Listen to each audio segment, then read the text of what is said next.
السلام علیکم ورحمۃ اللہ وبرکاتہ. کیسے ہیں آپ سب لوگ؟ چلیں ہم اپنا تجوید کا لیسن اسٹارٹ کرتے ہیں. ہم اپنے تجوید کے لیسن میں صفات الحروف کر رہے تھے. لاسٹ کلاس میں ہم نے لیٹرز کی کیریکٹرسٹک شروع کی تھیں جو کہ صفات الحروف ہیں، اور عربی حروف کے مخارج ہم نے الحمدللہ پوری طرح سے سیکھ لیے ہیں. تو جتنا ضروری مخارج کا سیکھنا ہے اتنا ہی ضروری صفات کا سیکھنا ہے، کیونکہ اگر مخارج سیکھ لیے درست مخرج سے ہم لیٹرز تو پروناؤنس کر رہے ہیں، لیکن اگر اس میں ہم نے صفات نہیں سیکھیں تو پھر بھی لہن جلی اور لہن خفی کا اندیشہ رہتا ہے. تو جیسے بغیر مخرج کے کوئی حرف ادا نہیں ہو سکتا، ایسے ہی بغیر صفات کے حرف مکمل ادا نہیں ہو سکتا. تو ہم نے لاسٹ کلاس میں دیکھا تھا کہ صفات سیکھنا کتنا ضروری ہے اور کیوں ضروری ہے، الحمدللہ ڈیٹیل میں کیا تھا.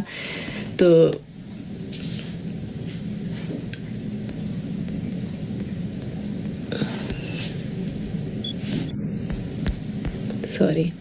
تو ہم نے صفات دیکھی تھی کہ صفات کیا ہیں. صفات جو ہے صفت کی جمع ہے، اس کے لغوی معنی حالت اور کیفیت ہیں. اور الحمدللہ میں نے آپ کو کافی ڈیٹیل میں بتایا تھا کہ حالت اور کیفیت کا کیا ہے، کہ حالت تو ہمیشہ رہتی ہے لیکن کیفیت کبھی ہوتی ہے اور کبھی نہیں ہوتی.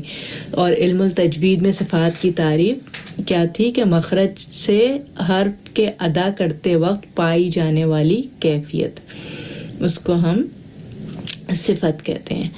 پھر اس میں ہم نے دیکھا تھا کہ صفات جو ہیں، جو کیریکٹرسٹک ہیں، وہ دو طرح کی ہوتی ہیں، صفات لازمہ اور صفات عارضہ. صفات لازمہ یعنی پرماننٹ کیریکٹرسٹک، اور صفات عارضہ یعنی کہ کنڈیشنل کیریکٹرسٹک. الحمدللہ لاسٹ ویک یہ بھی ڈیٹیل میں دیکھ لیا تھا کہ کیا ہے پرماننٹ کیریکٹرسٹک، مطلب کیا اس کی ڈیٹیل میں نے آپ کو بتا دی تھی کہ لازمی صفت جو آلویز اس حرف کا حصہ ہوتی ہے،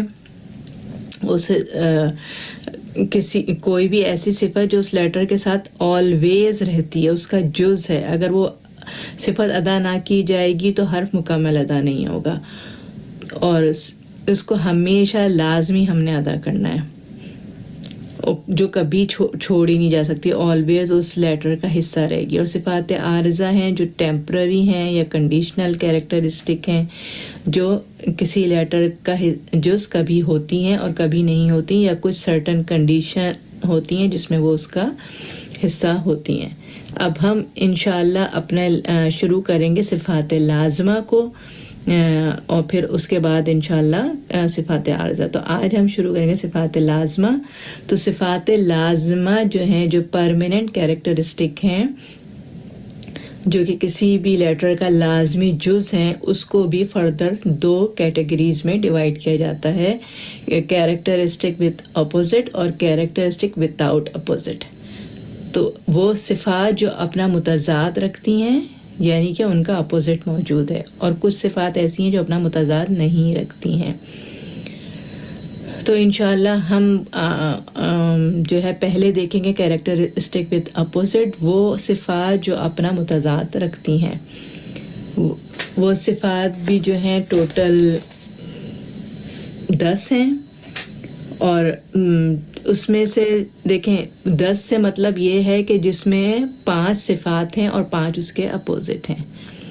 جیسے ہم ایسا سمجھ سکتے ہیں اس کو کہ ہم جو لفظ ایک دوسرے کی، سم ٹائمز کچھ چیزیں ہوتی ہیں ایک دوسرے کی ضد ہوتی ہیں، جیسے آسمان اور زمین، لڑکا لڑکی، کالا سفید، گرم ٹھنڈا، جو ہم اس کو پہچانتے ہیں اس کے اپوزٹ سے، جو ایک دوسرے کی ضد ہیں.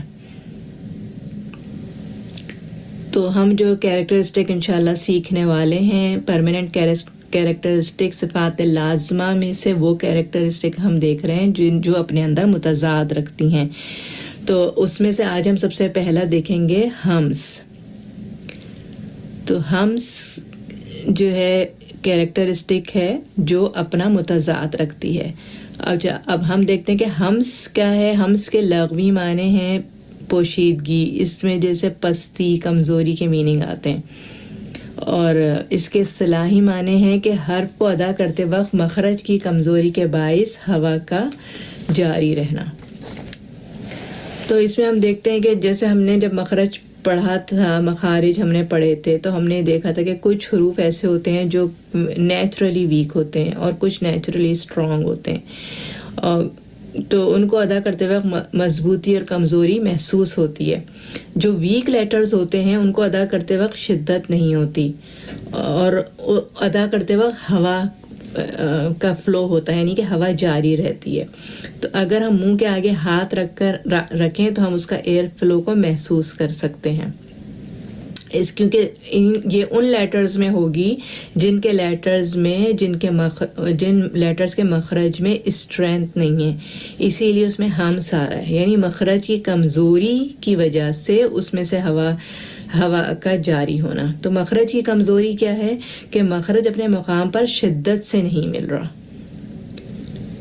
ہم مخارج آلریڈی کر چکے ہیں، اب آپ اس کو اس سے کنیکٹ کریں کہ مخرج اپنی مقام پر شدت سے کیسے نہیں مل رہا۔ تو اب ہم دیکھتے ہیں کہ یہ لیٹرز کون سے لیٹرز میں ہمس ہوتا ہے۔ ہمس جن لیٹرز میں ہوتا ہے ان کو حروف محموسہ کہتے ہیں۔ یہ ٹوٹل 10 حرف ہیں، اور ان کی ادائیگی کے وقت سانس جاری رہتا ہے مگر آواز پست ہو جاتی ہے، یعنی کہ ایئر فلو جاری رہتا ہے۔ تو اب کیا ہے کہ اب ہم نے یہ دیکھا ہے کہ کیریکٹرسٹک وتھ اپوزٹ ہے اور صفات لازمہ ہے، یعنی کہ صفات لازمہ جو ہمیشہ اس کے ساتھ رہنے والی ہے، یہ اس لیٹر کا حصہ ہے۔ یہ جو 10 لیٹرز ہیں اس میں یہ ہمس کی جو صفت ہے یہ ان کا پرماننٹ حصہ ہے، یہ صفت لازمہ ہے۔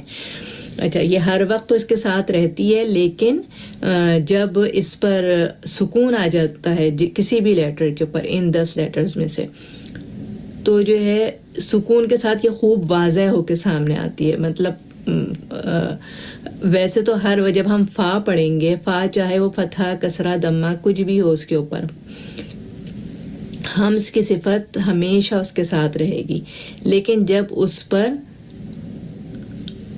سکون آ جائے گا تو یہ اور واضح ہو کے سامنے آئے گی، یعنی کہ اس میں ہم کو ایئر فلو محسوس ہوگا۔ اگر ایئر فلو پاس نہیں ہو رہا ہے تو اس کا مطلب ہے کہ ہم نے اس لیٹر کو صحیح طریقے سے ادا نہیں کیا، مکمل ادا نہیں کیا اس کی صفت۔ اور یہ جو ہے صفات لازمہ، یہ لہن کی اگر ادائیگی نہ کی جائے تو یہ لہن جلی میں آتا ہے، ٹھیک ہے۔ تو اب ہم دیکھتے ہیں کہ 10 لیٹرز کون سے ہیں۔ یہ 10 لیٹر ہیں فا، ح، ث، ح، شین، خا، صاد اور سین، کاف، تا۔ اس کو جو ہے اس کو ہم نے یاد کرنے کے لیے ایک لفظ بنا دیا گیا ہے، اس کو ہم کہتے ہیں فحثہ شخص سکت۔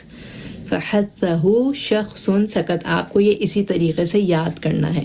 اگر آپ نے یہ یاد کر لیا تو آپ کو یہ 10 لیٹرز اس کی وجہ سے یاد ہو جائیں گے، اور پھر آپ کو جو اس کا اپوزٹ ہے، ہمس کا اپوزٹ جہر ہم پڑھیں گے انشاءاللہ، تو آپ کو وہ لیٹرز پھر پہچاننے میں آسانی رہے گی کہ کون سے لیٹرز ہیں۔ تو یہ 10 لیٹرز آپ نے یاد کرنے ہیں، اور ان کو یاد کرنے کا طریقہ یہ ہے کہ ان کو اس طرح پڑھنا ہے فحثہ شخص سکت۔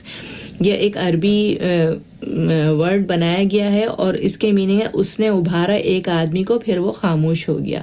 تو بظاہر اس کی کوئی میننگ نہیں ہے، اس کا کوئی مقصد نہیں ہے، یہ صرف جو ہے اسکالرز نے ہماری آسانی کے لیے، تاکہ ہم کو ایک ہم لفظ کے طور پر اس کو یاد رکھ سکیں اور یاد کرنے میں آسانی ہو، اور اس طریقے سے پھر ہم یاد رکھ سکیں کہ کون سے لیٹر حروف محموسہ کہلاتے ہیں۔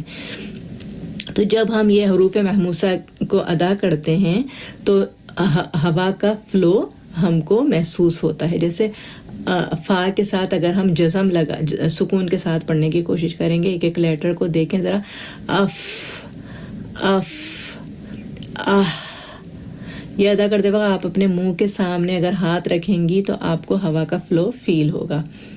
اث، آہ، اش، اخ، اس، اس، اک، ات۔ اچھا، کاف اور تا میں اکثر لوگ یہ غلطی کرتے ہیں کہ اس میں جو ہے نا باؤنسنگ ساؤنڈ آ جاتی ہے، قلقلہ کی، یہ نہیں کرنی ہے۔ تو اس کو سختی سے ادا نہیں کرنا ہے، اس کو نرمی سے ادا کرنا ہے، اور جو ہے ہوا کو جاری رکھنا ہے۔ تو اس کا مخرج سے کوئی تعلق نہیں ہے۔ مخرج آپ دیکھیں کہ فا، ہا، ثا، ہا، اس میں اکثر حروف کا مخرج الگ ہے، لیکن یہ ان کی صفت ہے۔ ہم اس وقت بات کر رہے ہیں صفت کی. مخرج سب کا الگ ہے اور جب ہم یہ جو ہمس ادا کرتے ہیں اس کا تعلق مخرج سے نہیں ہے، اس کا تعلق صرف اور صرف ہماری بریتھ سے ہے. جیسے ہم سانس لے رہے ہیں تو ہم کو اس کو سانس کو چلتے رہنا ہے، فلو کو، ایئر فلو فیل ہونا ہے. تو بس اب آج آپ کا ہوم ورک یہی ہے کہ آپ نے حروف محموسہ یاد کرنا ہے کہ یہ جو ہے ہمس جو ہے صفات کی حروف کی لازمی صفت ہے جو اس کے ساتھ آلویز رہتی ہے، چاہے اس پر کوئی بھی حرکت ہو، لیکن وہ اس وقت زیادہ واضح ہوتی ہے جب اس کے اوپر جزم ہوتا ہے. یہ 10 حروف ہیں جن کے اوپر ہم ہمس کرتے ہیں اپنی تلاوت کے دوران. تو اب یہ جو 10 حروف ہیں آپ نے ان کو یاد کرنا ہے. فحثہ شخص سکت. انشاءاللہ تعالی نیکسٹ کلاس میں ہم اس کا اپوزٹ دیکھیں گے کہ اس کی اپوزٹ صفت کون سی ہے.